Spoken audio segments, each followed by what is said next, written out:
To have an opportunity to speak to Vilas Dhar, who's here with me, an expert on AI, but also someone who's really invested in how we can create policy that helps us govern AI in an equitable, sustainable way. So, Vilas, welcome. Thank you so much, Rorry. It's a delight to be here. I'm so glad to have you. I wanted to start maybe just a little bit about how you came to these ideas that there is an upside for these disruptive technologies that are so often sold to us as major risks. Yeah. So tell us a little bit about yourself and how you came to be in this industry. Thanks, Rorry. What a great question. And again, it's just so nice to be with you here at the Asia Society. I never set out to be an expert on AI policy or a prophet of the goodness of technology. And my experience in this came from a much more visceral and personal experience. I grew up here in the United States, but the son of immigrants from India. And I was very lucky in a childhood that wasn't particularly privileged to have time to be able to go back and spend time with that family in very rural parts of the world. Much of my family was outside of Bangalore in a very small village. I'd go and I would have this experience of realizing the kind of visceral reality of people's lives, the challenges they faced that felt so far away from where I was growing up in rural Illinois. They didn't really have digital technologies at scale at the time. I rember there was one telephone booth in the entire village that you had to go and queue for in order to get on a phone call. And I could contrast that with where I was growing up, a place where I was already able to experience supercomputers and all kinds of things in a very odd kind of coincidence of time and geography. I grew up very close to the National Center for Supercomputing. Mm-hmm. And the story I took from this wasn't, hey, technology is great. It was the difference in the quality of life for those who had access and those who didn't. And this 40-odd years ago, brought forward into the world today, still exists in almost exactly the same ways. A digital divide where much of the world enjoys the incredible commercial and market opportunities that come from access to technology writ large. And the rest of the world, a set of people with shared dignity and common interests and values who are still trying to figure out how to succeed in a world when they just don't have basic access. So that was the starting point, Rorry. It was an understanding that technology does have lots to contribute. But the story of technology is very rarely going to be about what products we innovate. It's going to be about whether we make core commitments in our society to making sure that everybody can benefit from them. And that started me on a path that will take us to, I know, many of the policy elements that we might talk about today. Yeah, absolutely. Let's talk just a little bit about an overview of what you think we should prioritize when it comes to closing the digital divide. You work for a foundation that is heavily invested in this topic, but I'd like to hear kind of, as you travel the world, you're a global traveler on the road most of the year, what do you think are the top priorities for the things that policymakers could do to help bridge that divide? I want to start at the macro level with an analysis of the problem. Okay. Too often we say the challenge with the digital divide is investment in infrastructure, or is a particularly commercial way of thinking about whether everybody has access. But I think there's a different starting point to the question of the digital divide that has to start with core agency and participation and dignity. When I talk to people all around the world, in small towns here in the United States and in rural villages across Asia or Africa, there's a common sense that technology is something that's being created and used far away from where we live. It's being created by people who don't look like us, who don't think like us, who don't participate in the same communities that we do. And then there's some sort of magical expectation of a trickle-down effect where somehow that's going to benefit the rest of us. Right. It's like an alien landing in their community and saying, this is how we do things. Instead of working with them in a partnership. That's exactly right. And I'll give you a very clear example of this. We've seen it with the incredible growth of mobile phones and technology like that. And now it's hard to go to any corner of the world where people don't have access to mobile phones. But when I talk to people about it, of course they love and benefit from the many things it lets them do. But you still often hear them say, but I didn't have a voice in creating it. Right. These tools weren't built for me. I just get to be a consumer of them. To me, passive. It's passive, and it actually feels almost like an expression of a foreign power, right? Somebody else who has built a thing and told me I can take it or leave it. Right. This is the point I think we need to start from the digital divide. Is not, does everybody have access, but rather, does everybody feel a common and shared sense of ownership in a vision of what technology might make possible for the world? If we were to start there instead, if we said that the digital divide is about making sure that every person on the planet feels like they're an owner in our shared digital future, we'd have a different starting point for policy, but also for technological capacity, for where it sits and how we invest in its future.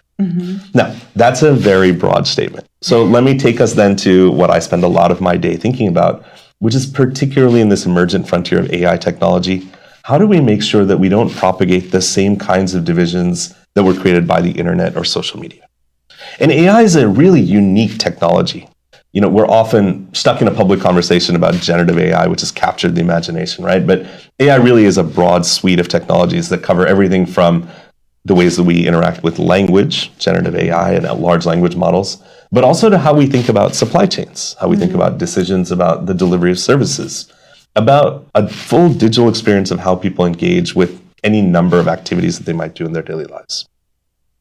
And today, I'm going to tell you, we are still stuck in a public headlines narrative that says these technologies are being created by a small set of private technology companies. Right. But it's not what I see when I travel around the world. When I talk to folks in communities, I say, what would you really love it if AI could do for you? The kinds of questions, the kinds of answers I get are not, I wish I could have one more chatbot.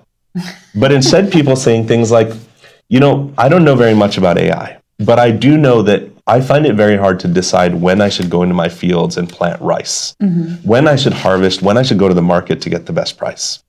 They say, you know, our villages actually have an ongoing risk of mudslides and landslides. And no matter how much we've asked governments or experts, they haven't really been able to give us tools that let us predict these things more effectively. Right.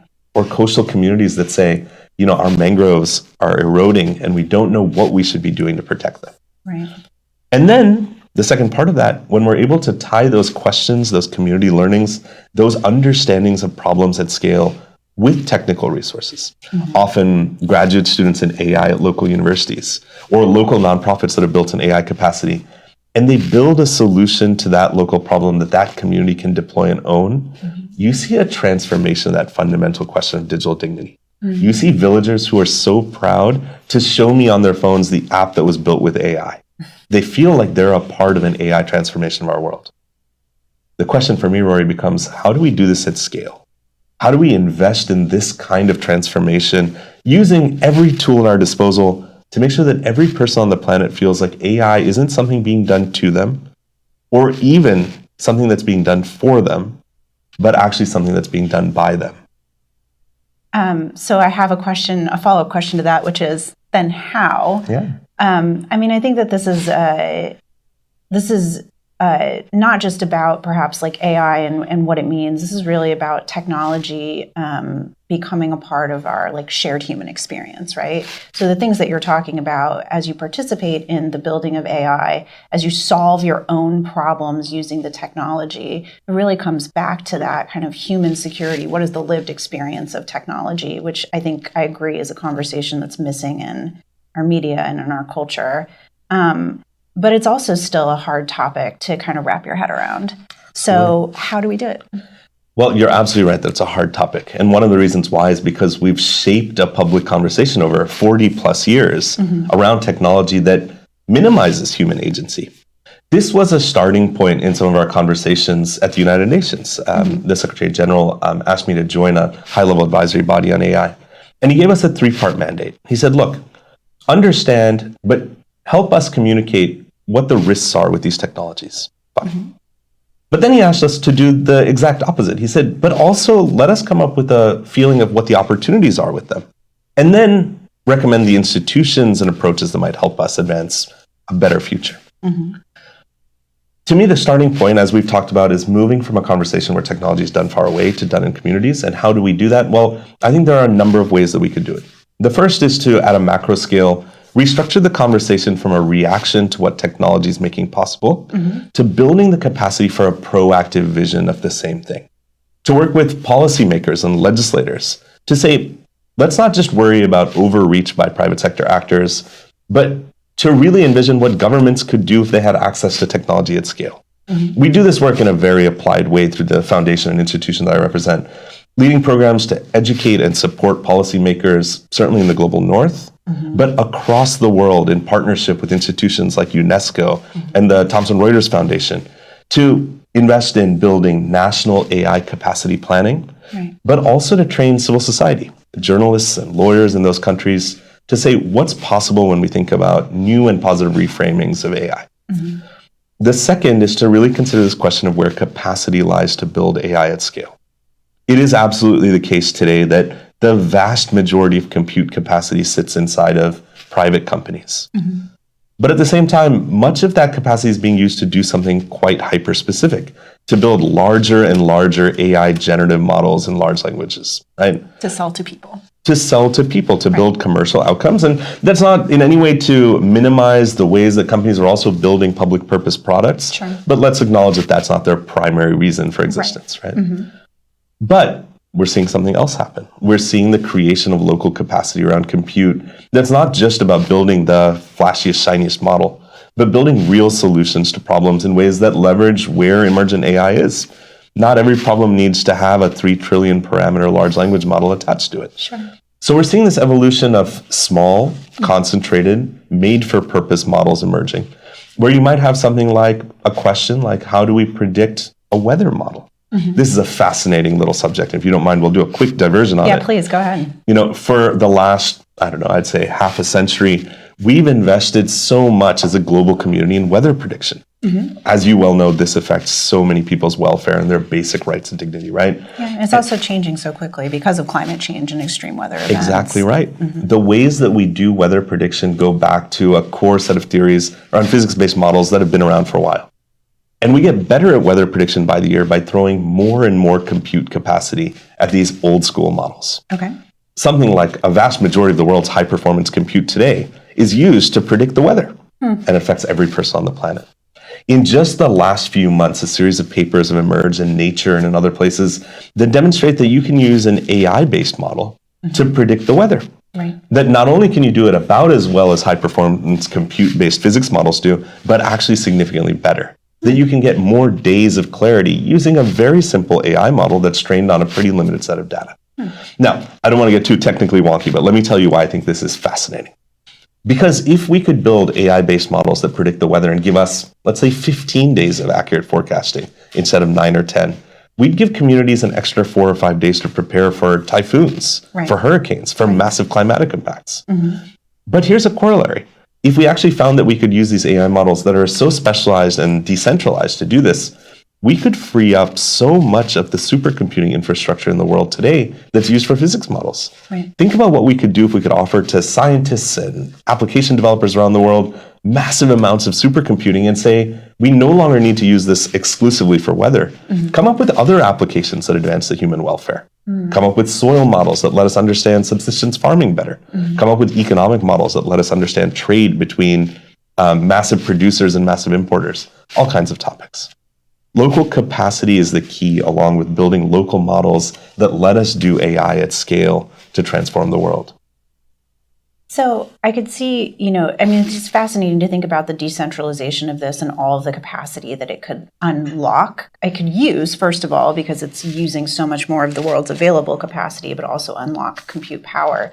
But there's always this tension between, localizing and decentralizing, and then sharing best practices, sharing use cases across a number of different areas, so that if there is a really great innovation on soil consistency in a rural area in Indonesia, it can be used in India, it can be used in the United States, anywhere around the world. How do you then reconnect? If you were able to do this, let's say we live in the world where governments have made investments in public compute infrastructure, another topic I'd like to address with you. And everybody is taking their own go at building use cases and models for purpose. How to bring them back together so that they can be shared? This is an incredibly powerful observation you're making, Rory, that what you're pointing to is the fact that outside of academic institutions, we've not really built the public infrastructure for knowledge sharing and best practices around AI. Yes. And there are reasons why this has happened, and there are reasons that we can point to with relative economic certainty. The power of private sector concentration of technical capacity and the commercial protection of advancements on so many domains that could have had massive effects on human welfare. So what do we need to do to change it? Well, in the UN report that I mentioned earlier and in the Global Digital Compact, which a number of countries passed at the recent UN convening, one of the recommendations that's made is for joint capacity building networks. Okay. To recommend not merely the fact that we need a single institution or a single set of institutions that do this, but really to invest at multilateral scale and national scale and at commercial and domestic scale in building methods and mechanisms to share data, to share new models, to share compute access through collective mechanisms, and of course, emerging from this, to build a new idea of what sharing and collaboration and best practices in AI would look like. We do this today organically, right? At the Patrick J. McGovern Foundation, we work with universities around the world and nonprofits and scholars who are building AI models, certainly, but maybe much more importantly, AI-based practices to bring together how we actually conceptualize problems at scale, how we build data sets to address them that still leverage community power, and then build new ways to experience and share out the outcomes of that. What we could do is take this microcosm of communities of practice and build it into new infrastructure. And I particularly think about the fact that from a global north perspective, this feels maybe less important. There are mechanisms where this happens already. There are conferences around AI skills. There are consortiums of nonprofits. But when we take it out to a global frame and we begin to think about the geopolitics of AI, then to me, this idea of building connective tissue in AI becomes incredibly powerful.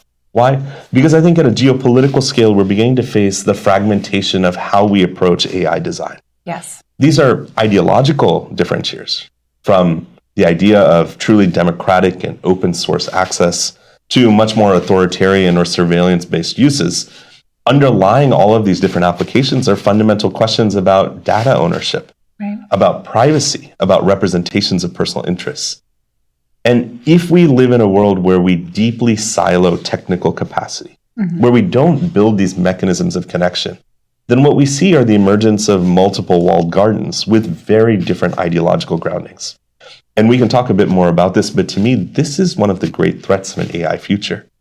I'm rarely worried about Skynet and Terminators and robots that will kill us all.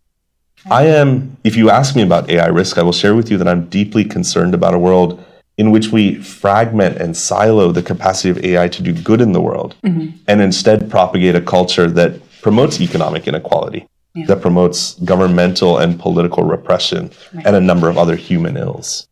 Yeah, okay, let's talk a little bit about all of those things, because you've brought up a number of topics that we deal with all of the time in our work on security and trade, and even climate. I mean, across the board, what we're seeing at the Asia Society Policy Institute is that mistrust, not only between countries, but mistrust inside countries of their own governments, is blocking some of the capacity for governments to play an organizing role in the way that you've suggested.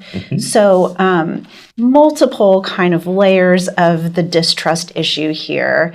I think all kind of stemming back to who owns and controls the data and the mechanisms for sharing this technology. Where do you suggest we start kind of unpacking this?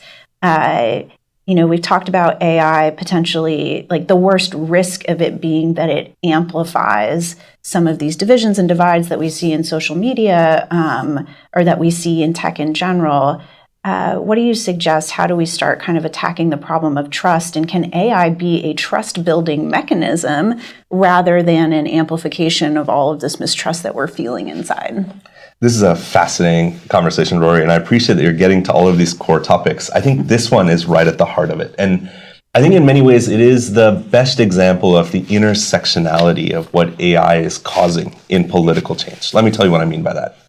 There's certainly an element of this that's around technological competency, innovation, and capacity. You mentioned access to data. I think that's quite important. But we should also acknowledge a world in which there's inequitable access to chips that actually drive the hardware that allows AI capacity to happen. Yeah, and that access is going to be getting worse and worse as the United States and China are competing in an economic competition about who makes those chips. Competition around who makes the chips, around who's able to export and import them, about whether there's third-party capacity that's coming online around the world that might change the way we think about chip manufacture to begin with. But again, each of these threads, the access to chips, the access to data, the access to the talent and the international scientific community that allows us to create it, all kind of lie in a bundle of technology questions. Yeah. But I want to zoom out a little bit to really talk about the intersections of a few other things that have happened. One is I think we're also seeing these challenges around the core competency of multilateral institutions to be able to guide these challenges and conversations. You know, we talk often about the pace of change in our society because of technology. But really to think of that as a single phenomenon is to misalign with the complexity of the issue. We've seen deep transformation in our markets. We've seen transformation in supply chains. We see maybe lagging transformation in the institutions that are supposed to safeguard us from these changes. Yeah. And so I think this piece also is worth considering is even as we invest in technological innovation, who's investing in the innovation of our multilateral processes to actually allow for governments and the institutions that represent them to sustain the kind of policy changes that are not merely reactive but proactive? And the third element of this, I think, is the societal one. This question of misinformation, which you brought up, which I think is a harbinger of a much broader phenomenon around a basic and fundamental distance between those who are seeing economic transformation and progress and those who feel like they are experiencing the benefits of it. Yeah. Right? A fragmentation of the idea that, sure, we can do amazing things as humanity, but if my personal situation feels worse to me today than it did a year ago, then why would I be aligned to the idea that that's great for humanity? Right. Now, AI plays an interesting role in this space. Okay. Many years ago, you know, I started my work in AI 25 years ago as a researcher. The common optimism among a very small community of us who were AI experts was the idea of economic cornucopia. The idea that AI solutions would create an abundance because we would be able to essentially produce goods at marginal or no cost, that we'd be able to create a Star Trek-like future where everybody could go to a replicator and get whatever they wanted. I think that vision seems further away today than it did 25 years ago. But it's not because the technology hasn't realized its promise. It's because we're living in a complex and multipolar world where it feels like recognizing those benefits may not be the priorities of governments or private actors as they think about what technologies to build. Here's where I would suggest a few starting points in how we might address this. The first is to continue to invest in this idea that AI can do more than create commercial efficiencies. When I speak with boards and CEOs, I often think of the questions that I get in the first turn of that conversation as, how do we do the things that we do today better? And I think that's a fair starting point. It's a story about optimization, about efficiency, about supply chain transformation. But I wonder what happens when we get to the second part of the conversation, which is to say, let's stop thinking about how we do things better and think about doing better things. The idea that AI could actually transform some of the fundamental assumptions we have. I delivered a paper just last week at the Vatican on economic scarcity, on the idea that so much of our economic system is built on the idea that we can only produce so much and we have to think of ways to allocate it in ways that will be, by definition, inequitable. Right. Well, what if we could talk about a world where the sources of production of basic goods, of agricultural goods, of food and medicine, were driven by AI in such a way that it dropped the cost curve and made them nearly universally accessible? How would that change our healthcare system? Right. How would it change our fundamental assumptions about health equity and health justice? How would it change the ways we make decisions about making sure that everybody participates? Yeah.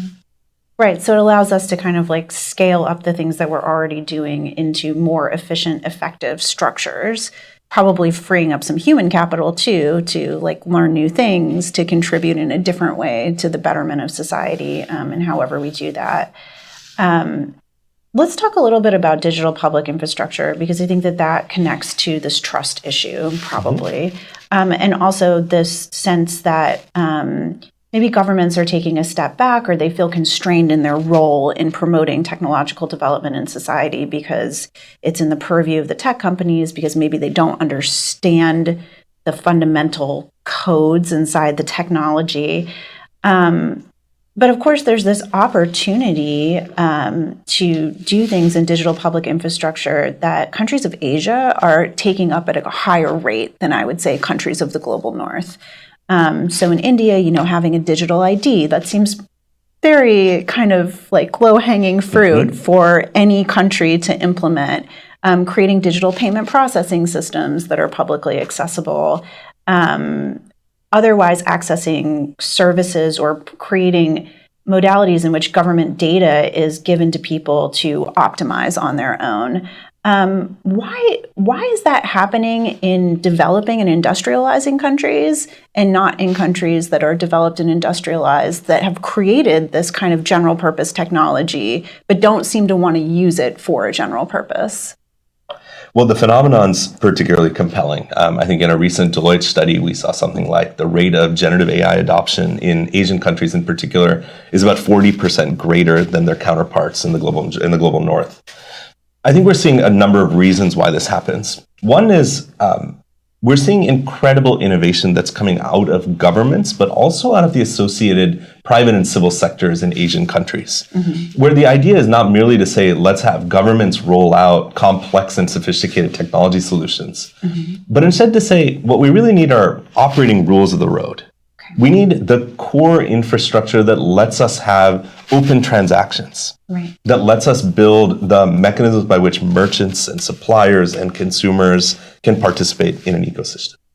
If you think about it, this is actually a fundamental role of government going back 400 years in the conception of what government should do in markets, right? If you go to Adam Smith, what the core theories of economics that drive our modern structure say is not that you should have entirely free markets, but that you should have free markets with government regulation that allow for this commonality of participation. Now, this is happening, I think, in a particularly interesting way in Asia, where you're seeing governments step forward and recognize that in order to leapfrog the kind of adaptive evolution of markets to technology, what we need are very clear statements about how participants should engage in a digital infrastructure. You mentioned some of the core pieces, right? The idea of what I still consider to be quite important, self-sovereign, but some form of digital identity that allows an individual to engage and have access to a wide variety of digital services. Open ecosystem and infrastructure that allows many different stakeholders to engage through various APIs and be able to participate in a common space. And I think maybe fundamentally what's happening, I think now across a number of our partners in Asian countries is an openness to saying this should not be a country by country mechanism. That we need open connectors that actually allow for both the free flow of goods, materials, and trade, but also the free flow of data. With trust, right? The idea, and if you go back to kind of Kyoto and some of the interesting agreements that have happened in the progeny of those original meetings, the idea of free flow of data with trust that has become, I think, an embedded principle in much of DPI work. Now, we still face some real obstacles here. One is when we come to AI in the context of digital public infrastructure, we don't yet have robust models on what that might look like. Right? We still know that the evolution of AI-related products and services, we are so in the early days that we're not quite sure where exactly the interventions will be that say, these are standalone interventions that need to have consumer-facing impact. Much of what we see today is still what I think of as kind of in the background. It's the optimization of manufacturing processes and supply chains and market pricing. And this work needs to happen. It needs to be built into the digital infrastructure of tomorrow's society, but not necessarily in ways that need to be transparent to an individual consumer, but rather need to be transparent to the system in ways that guarantee equity, access, and fairness. Going back to kind of the idea of a digital ID, trust, et cetera, it strikes me that so many people have said, data is the new oil, data is the new commodity. And of course, like data is what is running all of this optimization. You're optimizing based on sets of data. And a lot of times that's data that we are kind of voluntarily giving to companies, corporations, governments, private actors to play with, to find new solutions for. How should we think about the ownership of our personal data? Is that model of kind of just giving our personal data away in some form? How do we kind of transform that into data for the public good, or are we just kind of stuck thinking that we're passive actors in this data collection as well? Yeah.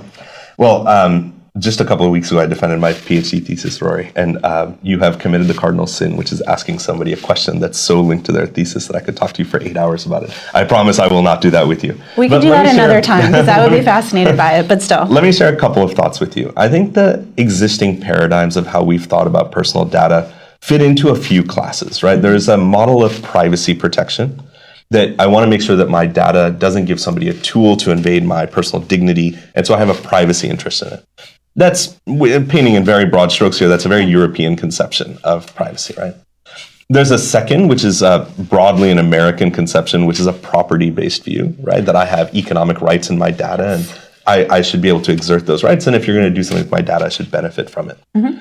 There's a third, which I think is a view that's often held more in the global majority and certainly in Asian countries, which is the idea of collective interests in data. Okay. That it's not merely an expression of my personal interest, but also there are public purpose and public policy uses of our shared data that might lead to good outcomes. Right, like I might have a disease and I found some sort of innovative cure for it, and sharing that data would help somebody else with the same condition. Exactly, like that type of use case. Okay. And even if we are thinking about something like response to a prospective pandemic, being able to have the data about how it's affecting many will help us find solutions. Okay. Now, in this landscape, there are some real challenges that emerge very quickly. Those are the primary ways you think about it. Because the world of AI changes data from a commodity like oil, right, which is, here's a thing of value that we can extract and use, to something that's much more sophisticated and multi-headed, right? That data has value certainly when it reflects me personally, that it has new value when it can be combined with your data and the data of millions of others, and even newer value when you can take that and use it to train an AI model that then might generate value for somebody else. Right. I'm not sure I have any answers for you. That's fine. But I think there are new questions that are emerging that actually are quite interesting, right? How do we think about data as a projection of power? And how do we come up with new ways to think about the governance of that power? There's lots of interesting research happening in the world today, and I'll spare you kind of the full catalog. But let me tell you a couple of things that I think are really interesting here. The first is to think about the geopolitics of data. To think about many countries that in their first response to this have said, what we want is border-based sovereignty over data. That we just don't want to share it outside of our borders. And if you're a commercial provider that wants to work with the data about our people, you have to come into our country and establish the capacity to do it there. As you might imagine, this has really good second and third order effects for economic growth, for employment. Sure. But at the same time, it creates new barriers to the free flow of data. Right. And it means that those countries that have the capital and the capacity to invest in, kind of within country capacity mean that they get a leg up. And I think there's a challenge there.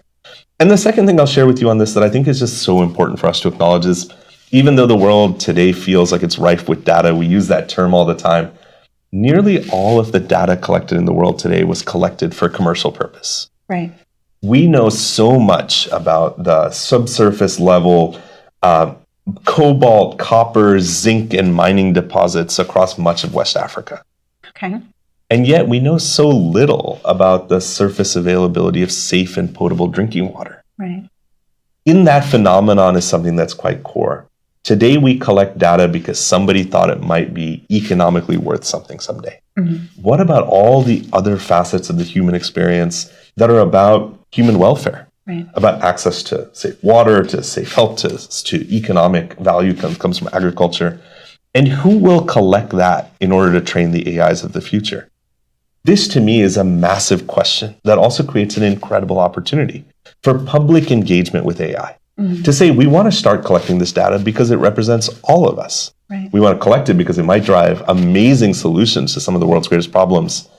And that we know that while we'll have partnership from the private sector, this is a definable area where government and public capital can have an amazing outcome attached to it. It sounds like there's some agency issues here that are coming up throughout the conversation. Like, who has agency to set the rules, to build the mechanisms, to make the connective tissue, et cetera. I think that, we so often are reactive and not proactive on these points. You've suggested that multilateral institutions might be able to help us become more proactive. But of course, they're all powered by sovereign governments, right, who have their own competing priorities and interests. Are you seeing any place where the priorities and interests are aligning in those sovereign countries in ways that might suggest a really transformative policy impact in the coming, let's say, 5 to 10 years? Yeah, I think we've seen already some progress, and I don't want to discount that. And then I am quite hopeful about the future, but you'll see that's a trademark of mine, right? But I'll tell you where we've already seen incredible progress, starting in 2019 with international and multilateral organizations coming together to ask questions about not just the technical implementation, but about the social and moral consequences of these tools. In 2019, UNESCO came forward with the ethics principles around AI, which were adopted by 194 countries, right? Truly multilateral and universal in its approaches. And those guidelines have now gone on to shape all kinds of activities at national level and even in the private sector. Do you have any good examples of that? Because I feel like so often we're talking about these things that happen in multilateral institutions in very abstract ways. Like we've agreed to a set of principles, everybody's agreed to it, but then tell us about the next step. Like what is the next step inside a country to make those principles active and how they're developing this ecosystem? I love this question. This is actually what I often say is I know that we need to start with normative values and principles, but then what happens? So in this particular case, I'll actually tell you the next step of it because it's been so incredibly powerful. In a partnership with UNESCO and a few other institutions, we've actually created a new methodology called a rapid assessment methodology that countries can use to actually take the principles that are enshrined in the UNESCO document and turn it into an assessment of nation-level capacity around AI. This starts with technical capacity, but it also looks at the socio-legal capacity of a country to regulate AI, to think about where there are centers of excellence that actually have the capacity to create proactive visions, and to develop an infrastructure and assessment that says, here's where we are in the journey, and set goals about where we want to get to. Now, across 60 plus countries where the RAM has now been applied, that's led to an entire suite of approaches that range from legislative action, where parliaments have actually passed new rules and regulations, strategic planning in ministries of economic planning and development, right? Statements about data sovereignty and privacy inside of countries, and in deep partnership with technology companies, a change in practice about how we do things like safety by design. We work with organizations that are often working on thorny issues like child sexual material. And how we actually work with AI providers to say, let's look at regional differentiation as jurisdictional approaches to legislative action around child pornography, and tie that into the ways that we're actually designing the systems so that there's no way that a commercially available generative AI system might be used to create child pornography. So it really is a whole of society approach. And here is the nugget of the answer to your broader question around agency. Is I don't think that we'll be able to shape the contours of this new world exclusively by national regulation. The nature of AI is too cross-border. We won't be able to shape it exclusively through multilateral action because, as you said, there are many competing sovereign interests there. And the nature of kind of impact of those instruments are limited by definition. And I can tell you, we certainly won't get there exclusively by voluntary commitments from private sector companies. But if I say none of these are independently sufficient, I do believe that taken together, they might actually give us a patchwork and a framework approach to actually look at the whole of society impacts of an AI transformation, to add in civil society, to add in community-based voices, to even add in faith-based traditions and interesting elements of our human and cultural society that actually maybe feel quite far away from AI. I mentioned that I recently came from a meeting at the Vatican. Over the last few years, faith-based communities have stepped forward to build things like faith-based principles on AI development that ask fundamental questions about what's the role of human decision-making when it comes to matters of spirituality, and how does AI intersect with it. We're seeing philosophers and humanists, we're seeing artists and creators engage in the conversation. And I'll tell you, Rory, I think it still is happening a little too quietly. Because when I pick up the New York Times or the Washington Post or the FT or the Guardian or international papers, the headlines still want to focus on the newest, best, biggest models that are out there. And a small set of people that I think of as committed evangelists for a very particular view of how AI might change society. Those views often center technology. They talk about the ways that technological innovation and new models will create new cornucopias, will solve problems, will somehow fix the ills that we as humanity face. I'm glad that those people exist. Many of them are very dear friends of mine because they demonstrate to me a great aspiration and optimism about what human innovation can do in technology. But to me, that's not the whole story. In fact, if we just told that story without doing any of the other work that we've talked about in our conversation, we'd have really shining, gleaming technology tools, and we'd have a world that would face deep inequality and injustice, a world where people felt powerless and felt like technology was happening without them. Right. It maybe sounds a little familiar to some of what we face in the world today. But there's an alternative, right? We've talked about so many elements of it. At its core, as you said, is creating a world where we actually distribute power and decision-making to everyone, where we say technological innovation is great, but we actually need to bring them to where people face struggle and challenge, where we use public capital in the form of tax revenues, sure, but also philanthropic capital, of intellectual capacity, of the institutions we've already built to guide us into a better future, to say, let's take AI and make it a part of a concerted approach. Right. And to make sure that we do that in ways that are global in their ethical frameworks and in our common commitments, but highly local and regional in respecting cultural values. In making sure that we shape a cornucopia of approaches that actually let us say, not that this is a uniquely African or Asian approach, but rather one that represents communities, how they choose to define their political identities, and actually let us have many different approaches that converge to one global future. I mean, that's a future I think all of us would really like to participate in, because it's one that, can use these tools and particularly spread the agency throughout society to use these tools in ways that could create a little bit more of a harmonious society. What kind of lessons can you draw from your experience in coming to these solutions in a sustainable way? I think we're also, one aspect of these massive kind of data models is that they still use so much power. So much electricity goes into powering this AI ecosystem.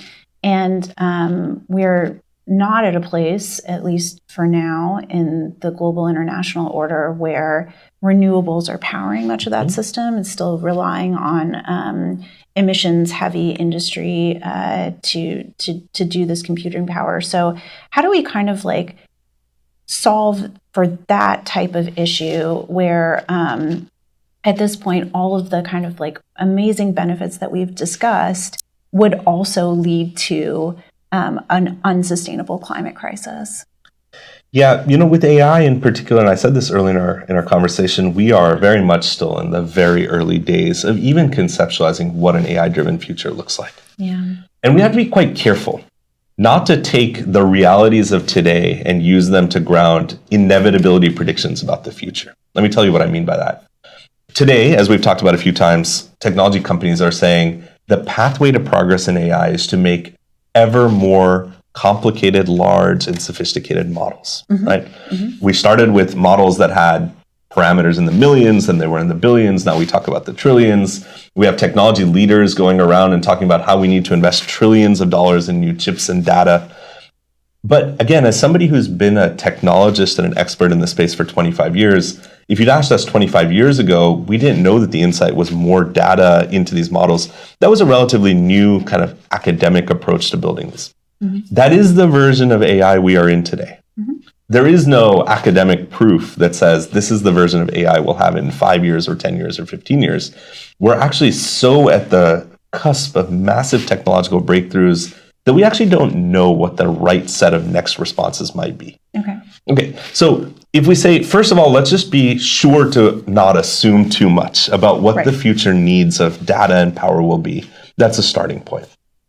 The second is, we've spoken a little bit about this idea of small and decentralized models. What comes with them also is lower needs for power in both running the models and training them and in the inference costs associated with them. And the third is an interesting opportunity.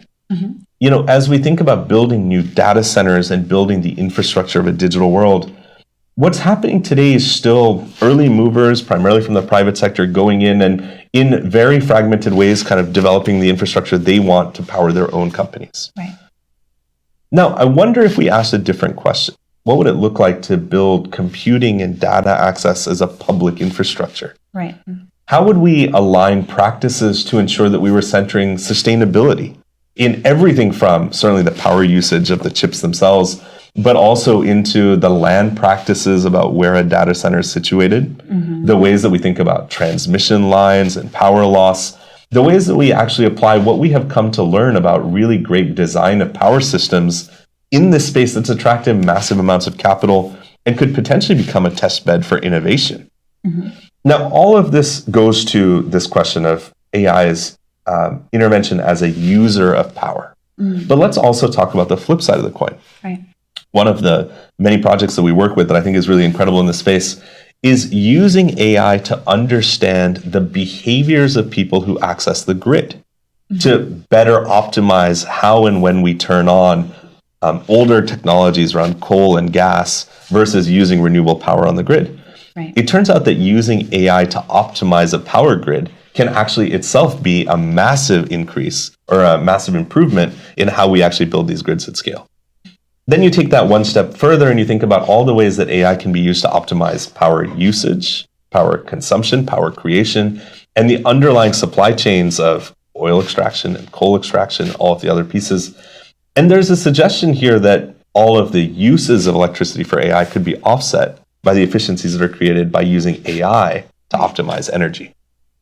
Well, that's definitely also a future I would like to live in. I think that we, again, like we've had this really wide-ranging conversation about not just the risk of AI, but also the opportunities and benefits. In your ideal world, what would society look like in 20 years? Let's just take that. It's about 2050, let's say. And we've been working on this problem set for another 25 years. What's like the North Star for you? Like, where do you want to see the world at that time? Yeah, I love this question, Rorry. As you have seen throughout this conversation, I am generally an optimist about the future. I grew up reading a lot of science fiction and envisioning what the world would look like. And if you ask me, maybe in 25 years we'll have jetpacks, because that's always been a dream of mine since the time I was reading, Tom Swift books. Well, as someone who takes New Jersey Transit, I would definitely welcome that. But let me give you a more serious answer. Okay. And I'm not going to speculate on what technology will enable for humanity. We have plenty of that out there. But let me tell you about the contours of a world that I really want to live in, where technology plays an incredible role in actually inspiring what makes us most human. Here are a few things that I would really look for. One is an evolution of our political systems in a way that recenters our voice in individual and community hands, that makes sure that we all feel a capacity to participate and an agency in guiding macro decisions and micro. Not merely about technology use, but about all of the other collective decisions we make about shared welfare. A society where we no longer say that economic scarcity means that we have to make very tough decisions about who participates and who gains. Yeah. About a world where inequality is seen as a necessary consequence of the economic system we have. A world where the capacity to build solutions to our greatest problems is felt by everyone everywhere. That in every community, there's a sense that we can build the tools we need to address our local problems, and a trust in the idea that our governments and our public institutions are coming together to address our global scale challenges in exactly the same way. Now, that might seem very rosy. Let me tell you what I see as the challenges for us to get there. Okay. The first is, I want to be super clear, this vision of a world where everybody participates equitably isn't necessarily in everybody's best interests. There are political systems and economic systems that are very much grounded in actually limiting people's agency in order to maintain political power. And I think one of the great challenges of the next decade will be the fight at an international scale of core conceptions and ideas about what kind of relationship we want to see between citizens and their governments. I think those core ideological differences will be expressed most poignantly in battles over technology, about access, about products, about the underlying chips, but also in how we deploy them in our societies. Whether we use rights-based approaches and we think about technologies that are deployed in ways that reflect cultural norms, or whether we deploy them in ways that center existing institutions of power, maybe at the detriment of the citizens of that country. I think that's one. And the second is, I think, whether we will really commit to this idea and conviction that technology can be used for public purpose. I think we see a real core decision that we're going to have to make in our economic system about whether we're comfortable and content with the idea that private and profit-seeking actors are the only ones who build technologies for the future, or whether we'll make a real commitment to investing public interest and public capital to build public purpose AI. Well, you can follow all of Vilas's great work at the Patrick J. McGovern Foundation and our work at ASPI for exploring exactly these questions. What is the government role in tech integration in society, and how do we come to this future where we are, really enhancing and emphasizing the connections that we have to each other to create trust through some of these tech tools. Thank you so much for being here with us today. It was an absolute pleasure to talk to you. We need some optimism right now in this world. I'm glad you delivered it. It's a wonderful way to start the new year. Thank you so much, Rorry. A delight.